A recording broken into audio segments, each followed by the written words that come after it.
Lahat po tayo nangangailangan ng pagpapala ng Diyos at tayo lahat ay humihingi. Merong mga hindi deserving at meron naman kahit paano ay deserving na humingi sa Panginoon, at yan ang ating pag-aaral ngayon, pinamagatang a deserving recipient. Isang karapat-dapat na tumanggap ng pagpapala sa Diyos. Ama namin sa langit, salamat kayo'y nasa amin ding puso. Wala kaming pwedeng puntahan na kayo ay absent. Lagi kayong present. Salamat sapagkat kahit ano ang aming nararanasan, ito'y nauunawa ninyo. At kami laging minamatyagan ng inyong mga mata upang turuan, akayin, pagpalain. Patawarin nyo kami sa mga kasalanan namin, Lord Diyos. At nawa, linisin nyo kami ng dugo ng iyong anak na si Jesus. Paging dapatin nyo kaming lumapit sa iyong trono ng biyaya upang humingi ng pagpapala. Dalangin namin, Panginoon, na mangusap kayong may kapangyarihan sa simpleng paraan, ngunit makapangyarihan upang mabago at patuloy na magbago ang aming pagkatao. Kayo ang siyang maging tagapangaral, Panginoon, turuan niyo po kami. At sa ngalan ng iyong anak na si Jesus, humihiling kami na pagalingin niyo ang aming mga karamdamang pisikal, emosyonal at spiritual.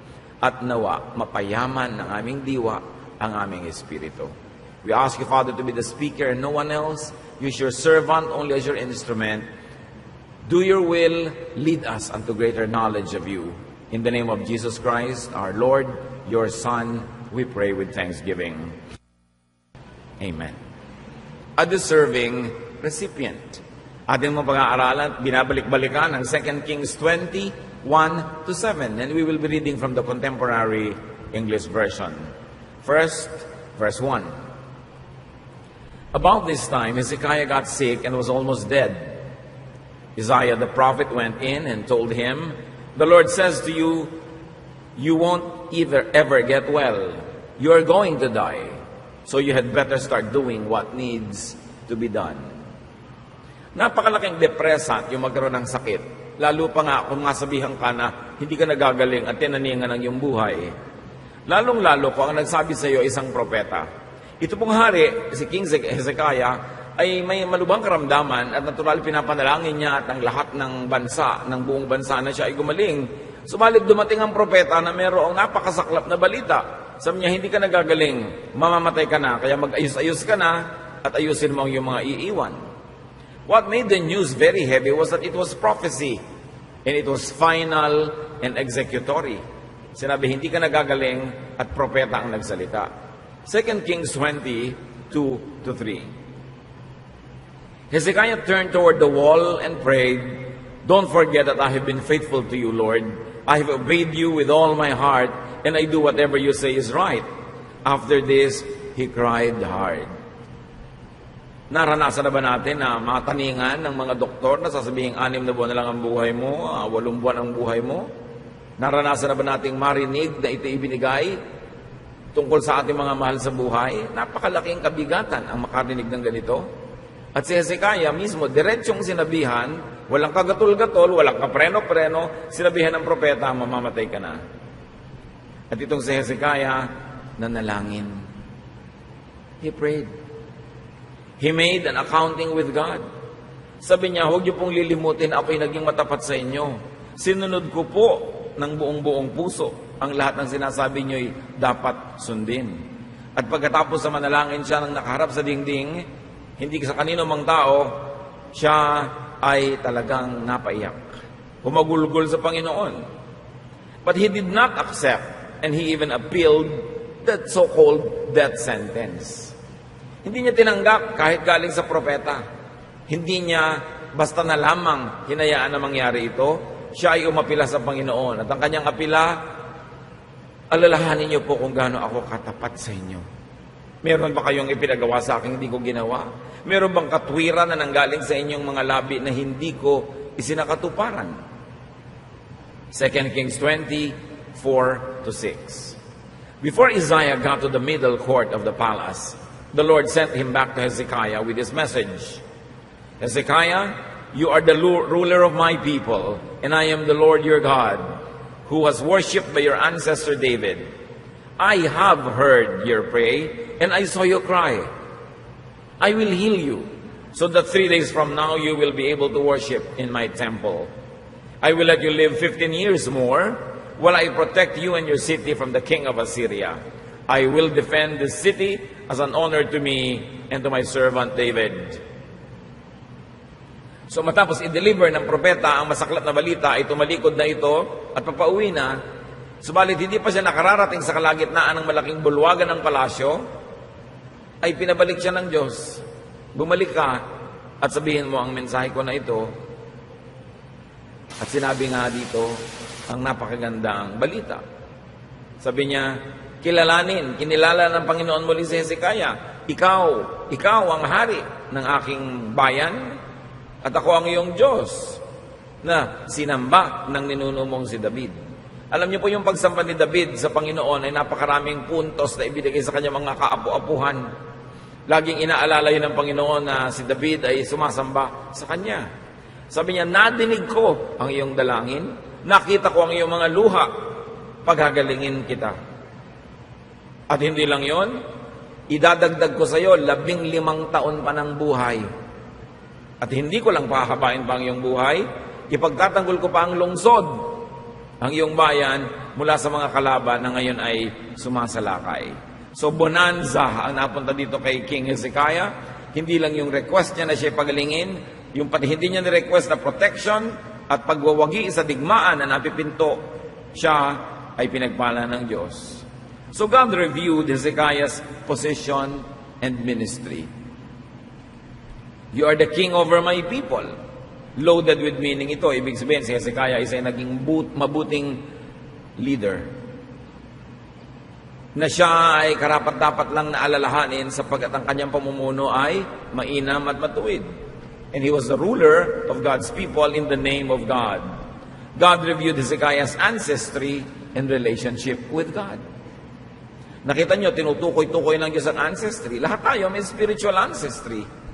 Kung siya ay apo ni David, kanino kayong anak sa Panginoon? Sino ang inyong spiritual father or mother? Sino ang spiritual grandparent? Kasi kung may nagdala sa inyo ng balita tungkol sa Diyos at tinanggap nyo ito, siya ang inyong spiritual parent. Tapos may nagdala sa kanya, yun ang spiritual grandparent nyo. At pag tinunton nyo lahat yan, pabalik tayo uli sa mga apostles, pabalik tayo sa Panginoong Jesus, pabalik tayo kay David. Kaya mahalaga, part tayo nung family tree na kinikilala mo kung sino ang iyong spiritual parents at ikaw din naman nagkakaroon ng spiritual children para patuloy ang legacy ng Panginoon. Now God heard Hezekiah's prayer and saw him cry. What is revealed about God, but it is already known, but it is good to emphasize that God hears. Kahit yung hinatulan na, sinabihan na mamamatay ka na, dinidinig pa rin niya ang dalangin. God sees. Nakikita niya ang pagpatak ng luha ng mga nananalangin sa Kanya, and that God heals. Nakakarinig siya, nakakakita, at dahil doon siya ay kumikilos ayon sa pangangailangan nung lumalapit sa Kanya. Marami sa atin nakakarinig, nakakakita, pero nagbibingi-bingihan at nagbubulag-bulagan sa pangangailangan ng kapwa. Pero hindi ganoon ang Diyos. God sees. God hears. Hindi lang ito ang kwento ni Hezekiah, kwento natin itong lahat, mga kapatid. Na kung tayo lalapit sa Panginoon, taimtim, nadidinig niya, nakikita niya, at dahil doon meron siyang ginagawa. Kaya lang kung iiyak, sa puong may kapal tayo umiyak, huwag sa tao. Hindi sa propeta nakiusap itong si Hezekiah, matapos tumalikod ang propeta, dinala nitong si King Hezekiah ang kanyang case sa Supreme Court, sa Diyos mismo. At siya ay doon humingi ng habag. Now, God granted healing, and it was a healing that should result in worship. Gagaling ka, sabihin ganon, para makasamba ka muli. Pinapagaling tayo ng Panginoon, hindi lang para pahabain ang ating buhay at walang naman palang saysay. Pinapahaba pa niya ang ating buhay. In fact, araw-araw na buhay pa tayo at nagigising ay isang karagdagang araw sa ating buhay para tayo sumamba, para tayo gumawa ng mabuti. Pinahahaba ng Panginoon ang ating buhay para magkaroon ng saysay, para magkaroon ng bunga, para magkaroon tayo ng mga magaganda at mabubuting mga gawa. Hindi lamang puro mga dumadami ang mga taon, wala naman palang napapala. So God granted a long 15-year extension. For someone who is about to die, that is very long. At in-specify talaga para ma-program siguro nitong si King Hezekiah ang mga dapat pa niyang gawin na hindi pa niya nagagawa. God granted a big bonus, protection from the enemy. Ano nga naman ang saysay na humaba pa yung buhay mo, na yung pala puro danger, puro problem, matatalo ka lang pala, mabibihag ka lang. So ito'y talagang sobrang bonus. Pinahaba ang buhay, safe, productive, useful. And there was going to be a defense of the city as an honor to God and to David. When God protects our city, our home, our company, our group, it is to honor God and to honor the good things and the good people that we are associated with. May kinalaman ang lahat ng bagay.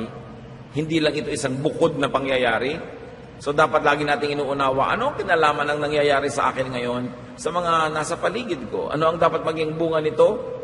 Halimbawa, pinayaman ako ng Diyos, pinalakas ako, binigyan ako ng dangal, pinahaba ang buhay ko. Para ano ito? Ano ang misyon ko sa buhay? Ano ang mga dapat kong gawin? Sino ang dapat parangalan? Napakahalaga na ito'y lagi nating ikinokonekta sa mga bawat kabutihang tinatanggap natin mula sa Diyos. 2 Kings 20, verse 7. Then Isaiah said to the king's servants, "Bring some mashed figs and place them on the king's open sore. He will then get well." So merong herbal treatment, organic treatment. Sabi, magdurog kayo ng mga figs at ilagay nyo sa mga sugat ng hari at gagaling siya. Alam naman pala ng Isaiah kung paano gagamutin. Hindi naman hinatulan ng paggaling. Kasi nga, ang Diyos na ang nagsabing, sabihin mo sa kanya, mamamatay na siya. Pero, pansinin nyo mga kapatid, nung naging malinaw, nakalooban ng Diyos sa pahabain ng buhay nitong hari na ito, nagpayo ang propeta kung paano siya gagaling. So hindi lang sapat na, gagaling ka, may ginawa silang practical na bagay para yung paggaling na yun ay matupad. At yun ay paggamot. Ginamot ang kanya mga sugat ng mga katas at mga dinikdik na mga halaman at siya ay gumaling. Practical medication was applied as soon as the healing was approved in heaven in principle. So healing in heaven first, and once it was approved, and once it was willed by God, then healing on earth followed. You see, thy will be done on heaven, on earth as it is in heaven. So kung ano ang kalooban ng Panginoong Diyos sa langit ay siyang maganap sa lupa. At nung niloob ng Diyos na pagalingin itong hari na ito, sinunod naman sa lupa, physical medication ang ginawa. Hindi masama sa isang taong nananalig sa Diyos na gumawa ng mga practical na bagay, uminom ng tamang gamot, pag-exercise, gawin ang dapat na physical way to heal. Kasi yung physical way of healing is an execution of the spiritual will of God in heaven. Kaya kailangan gumagawa ka ng practical. Gusto mong pumasa sa exam, mag-aral ka. Gusto mong umasenso sa buhay, magtrabaho ka. Hindi pwedeng dasal-dasal ka lang. Magkatugma yung dasal at yung gawa. Magkatugma yung kalooban ng Diyos sa langit at yung ginagawa ng tao dito sa lupa. Ano pa ang mga lessons ng napakagandang kasaysayang ito na maraming beses na nating tinunghayan? The Lord says, you won't ever get well. Sabi ng propeta, you are going to die. Sabi ng propeta. Tinanggap ba ng hari? No. One great lesson, do not just accept any death sentence. Huwag kayong tanggap ng kung ano-anong mga hatol ng kapwa na labag sa inyong buhay, labag sa inyong ikabubuti, o labag sa inyong hinahangad. Pag sinabi ng isang tao, wala ka ng pag-asa, ganyan ka na lang, huwag niyong tatanggapin. Kahit pa sinabihan ka ng doktor na, 2 araw ka na lang mabubuhay, 6 na buwan, huwag kayong bigla na lang ma-depress. Lumapit sa Panginoon. God na nga at prophet pa ang may sabi, pero na-appeal, naresetahan pa at nagamot. Huwag kayong papayag na hinuhusgan kayo ng inyong kapwa. Hanggang dyan ka na lang. Wala na mangyayari sa'yo. Dahil ito nga, death sentence na yung inabot niya, pero naapila pa. Ano pa kung tao lang ang may sabi? Kung may nagsabi sa yung tao, wala kang kwenta. That's your opinion. Pero huwag mo biglang sabihin, oo nga, wala akong kwenta kasi sabi niya, wala akong kwenta. Wala na nga akong pag-asa dahil sabi niya, wala akong pag-asa. Kailangan, lagi tayong naghahangad ng pinakamabuti, pinakamainam. Do not let anyone, not even yourself, pronounce a death sentence on you. Sabi ng propeta, you're going to die, so you had better start doing what needs to be done. What lesson do we get from here? Put your life and business in order. Dapat laging ayos. Especially when you could die. Maglalakbay ka sa malayo, may posibilidad na kainin ka ng pating, mahulog ka sa bangin, masagasaan ka, ma-infect ka, ayusin mo ang iyong buhay at ang iyong bahay. Kung may kaunti kang ari-arian na maaaring maiwan, linawin mo na kung paano ito paghahati-hatian ng mga magmamana-mana para hindi bangay-bangayan pagkabigla ka na lang sa makabilang buhay. Kailangan ayos. May mga itinago kang kayamanan, gumawa ka man lang ng mapa para mahukay ng mga kamag-anak mo kung saan nakalagay.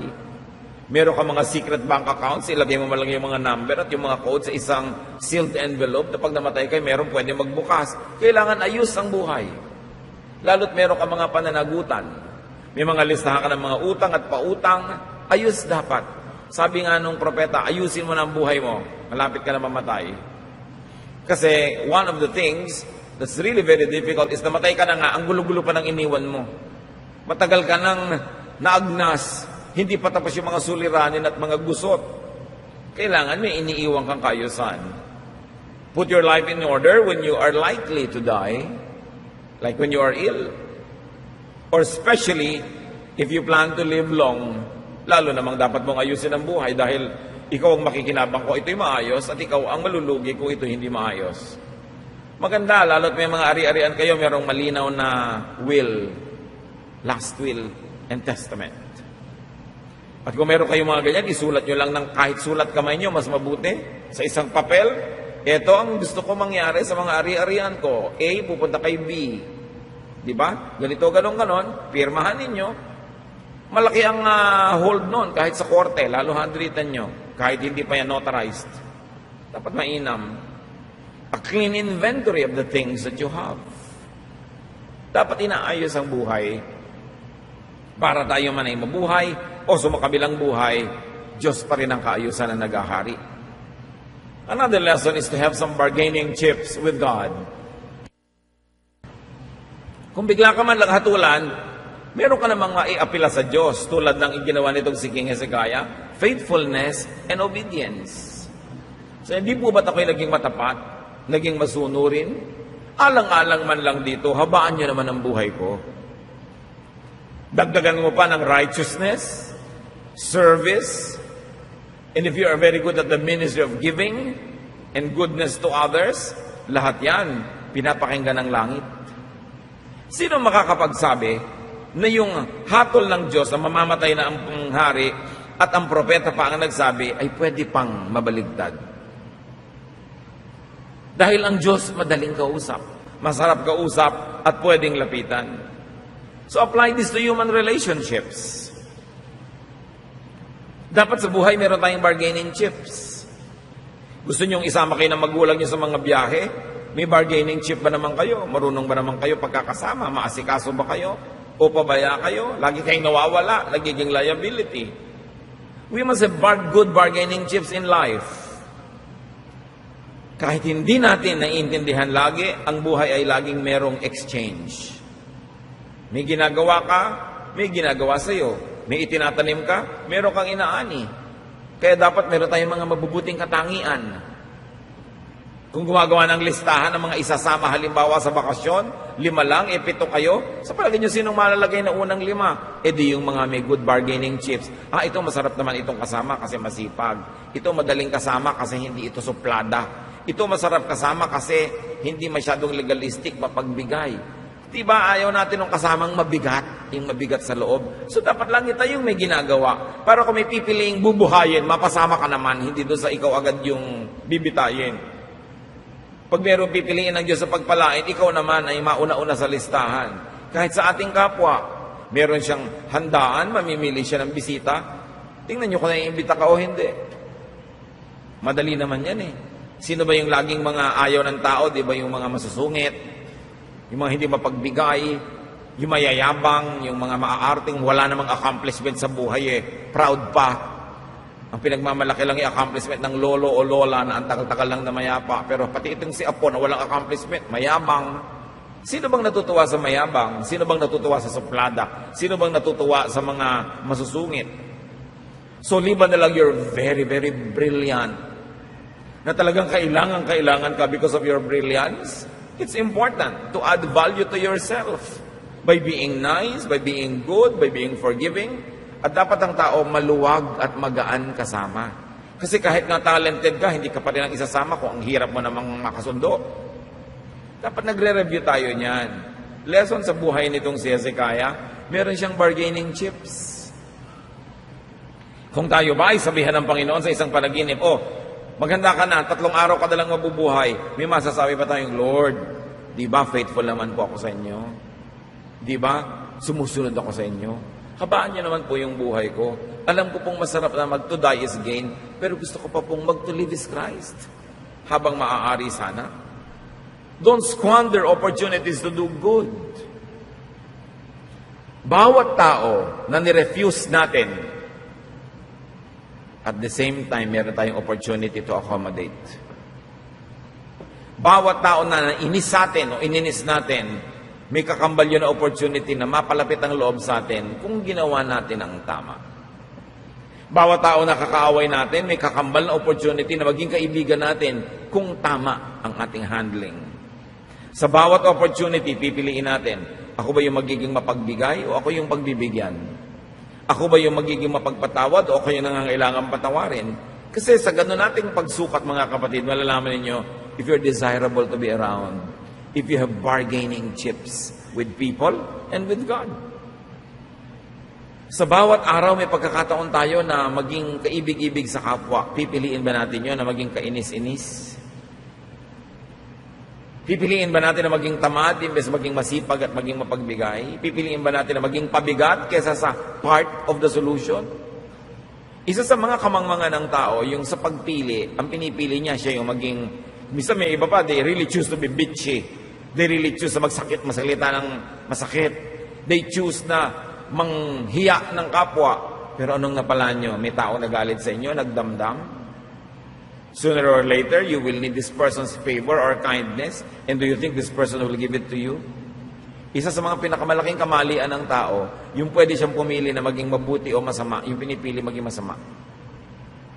Yung pwede siyang pumili na maging mapagbigay, ang pinipili maging maramot. Meron siyang pagkakataon na maibigan ng kapwa, ang pinipili niya yung makainisan. Isang napakalaking kadiliman ng isip na dapat nating iwaksi sa ating buhay. Deserve blessings. Kahit yung blessings, pumupunta yon sa blessed. Deserve healing. Deserve God's answer. As humans who are fallen, we can never be truly and fully deserving, but at least be deserving even on the surface. Hindi naman talaga tayo dumarating sa puntong karapat-dapat tayo at karapatan nating tumanggap ng mabubuti galing sa Diyos. Pero at least kahit malang paano, meron tayong mabanggit, masabi kung gusto nating makipagtawaran. At ang Biblia, ang daming example ng pakikipagtawaran ng tao sa Diyos. Most of the time, our relationship with God is really transactional. Ginawa ko ito, Lord, please gawin niyo naman ito sa akin. At sinasabi ni Lord, pag ito ginawa mo, ganitong gagawin ko sa iyo. Cause and effect. Kung anong gustong effect mo sa buhay, dapat yun ang cause na gawin mo rin. Another lesson is to pray. To cry out to God. No case is impossible with God. Ilapit mo. Umasa. Manalig. Iyakan mo ang Diyos. James 5:16, Therefore, confess your sins to each other and pray for each other so that you may be healed.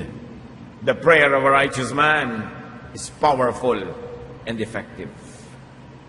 Yung maipanalangin ka ng isang matuwid na babae o lalaki, pinakamagandang regalo yon na pwede mong matanggap. Kasi ang mga panalangin nga ng mga matuwid ay mas dinidinig.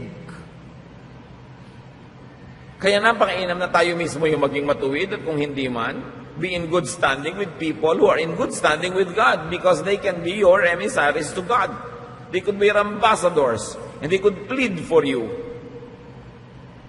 Kaya yung mga matuwid, halimbawa, nasa mga panahon na matuwid ang ating pamumuhay, alam natin na more than ever, malapit tayo sa Panginoon, malinis ang ating pamumuhay, samantalahin nyo yun para manalangin para sa iba. Kasi para kang merong hotline to heaven. At napakainam yung maipanalangin tayo ng mga tao.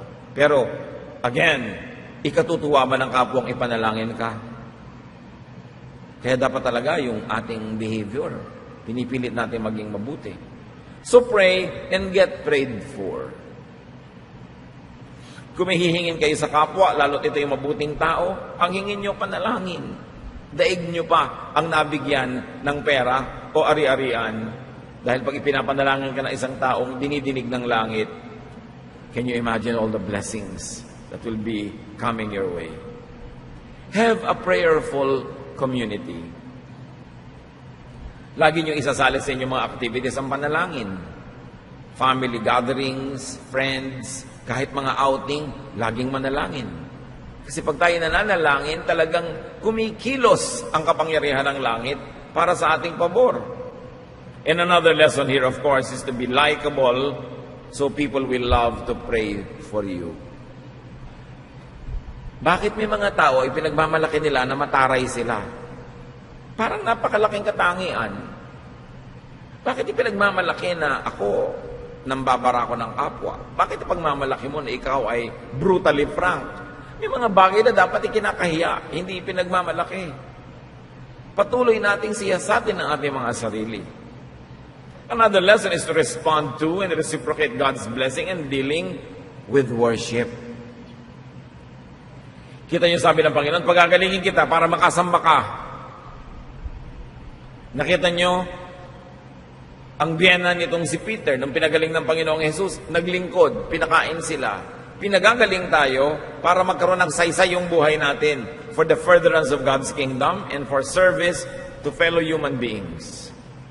Pinagagaling tayo at kung minsan ay hindi naman natin kailangan gumaling dahil malusog tayo, pinananatili tayong malusog para meron tayong saysay.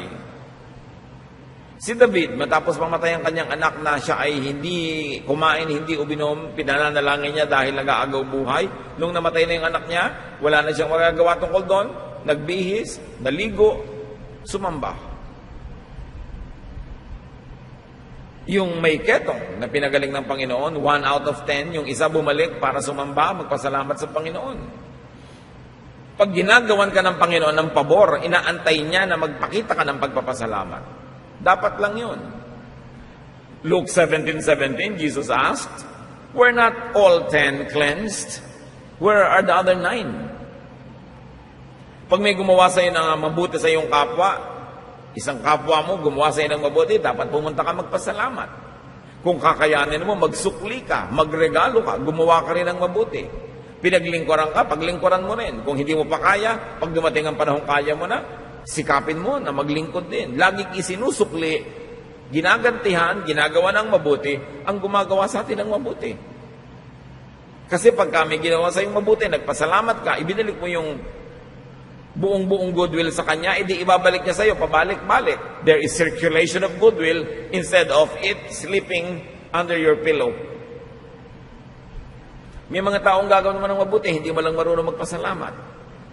Naaalala ka lang tuwing may kailangan, naaalala ka lang tuwing may problema, pero pag masaya ang buhay nila, hindi ka malang maalala. Pag may pera sila, hindi ka malang maalala ang bigyan ng kahit ano.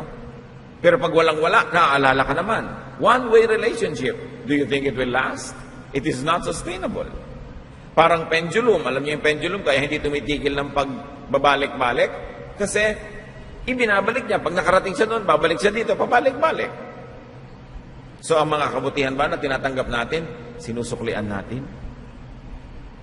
And very especially worship when you are blessed. Worship right after a difficult time. Worship right after a great moment. Worship right after a victory. Alam nyo, appreciate ko ikakasal ko ng Sabado ng gabi. Ginabi na yung kasalan, ginabi na yung handaan. Kinabukasan, worship, nandyan yung bagong kasal. Tuwang-tuwa ako pagka ganon. Na kahit nagkapuyat-puyat siguro sila sa kanilang honeymoon, talagang bangon sila para mag-worship. Isipin mo na, first worship day na mag-asawa kayo, nagwo-worship kayo, what could be better than that? Kasi yung inabot na kayo tanghali sa higaan dahil bagong kasal lang kayo, yung ba ang paraan ng pagpapasalamat sa Diyos, magtulog, magtamad? Pagka tayo pinagpapala ng Panginoon, dapat worship agad ang sagot. Ngayon, kung hindi ka pinagpapala, lalong mag-worship ka. Hindi ka na pinagpapala eh. Kaya laging worship ng worship. Worship in good weather, worship in stormy weather. May bagyo na nga. Yun nga, kaya dapat ka lalong sumamba. May bagyo na, may baka, may lakar. Hindi ka pa sasamba. Yun na lamang ang pagkakataon mo para ipakita sa Panginoon yung katapatan, para suklian din at ipabalik-balik yun. Worship right after your wedding, your graduation, your success or survival. Hindi yung absent, late, or inattentive. James 4:14. You do not even know what will happen tomorrow. What is your life? You are a mist.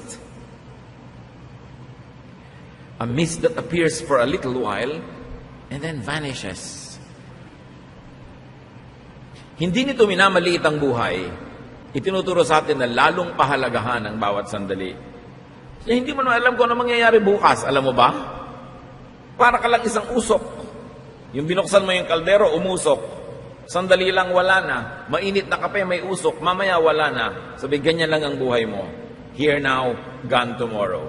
Life and time are uncertain. Therefore, live well.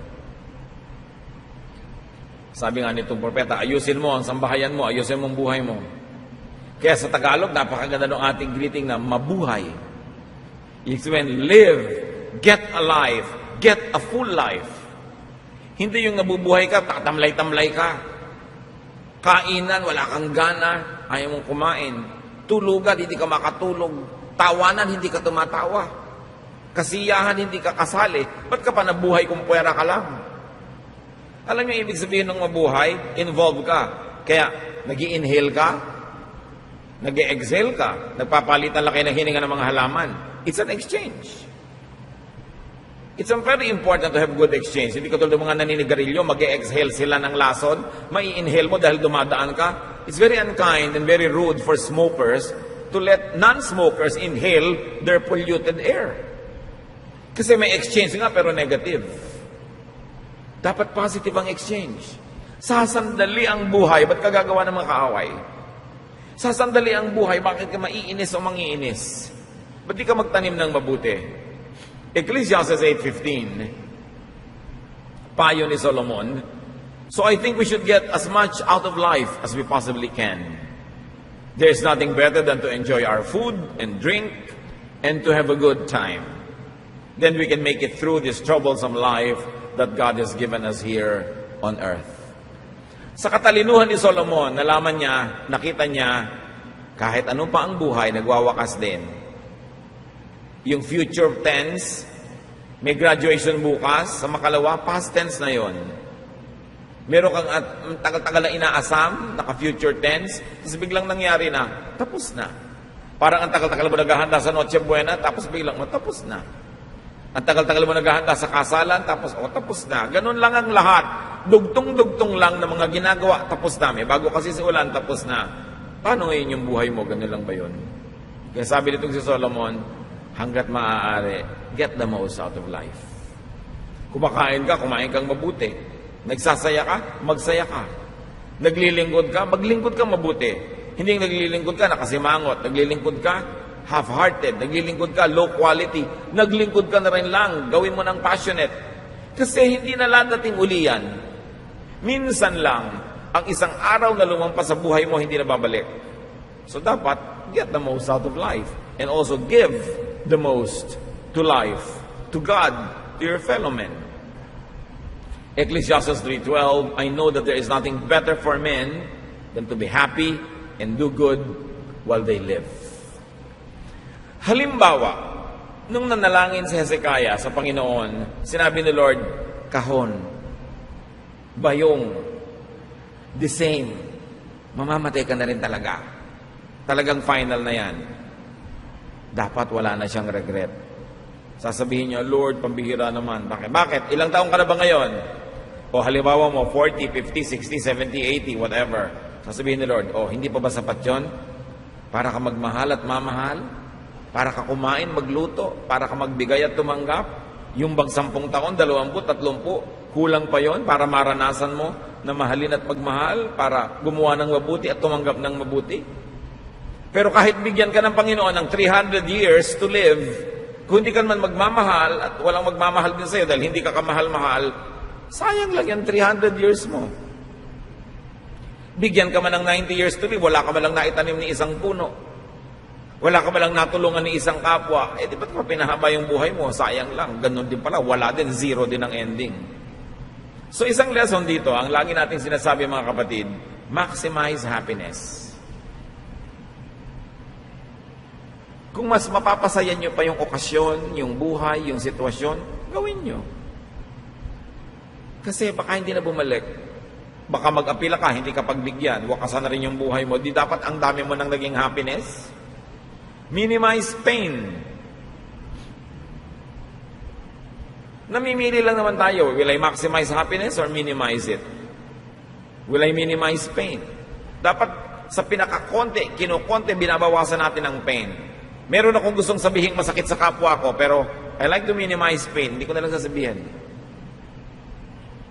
I like to maximize happiness. O may party ka, meron pa akong extra food dito, dadalhin ko. Let's maximize happiness. And then do the most good. This is what life is all about. Yung iba, they do the most bad. Baligtad.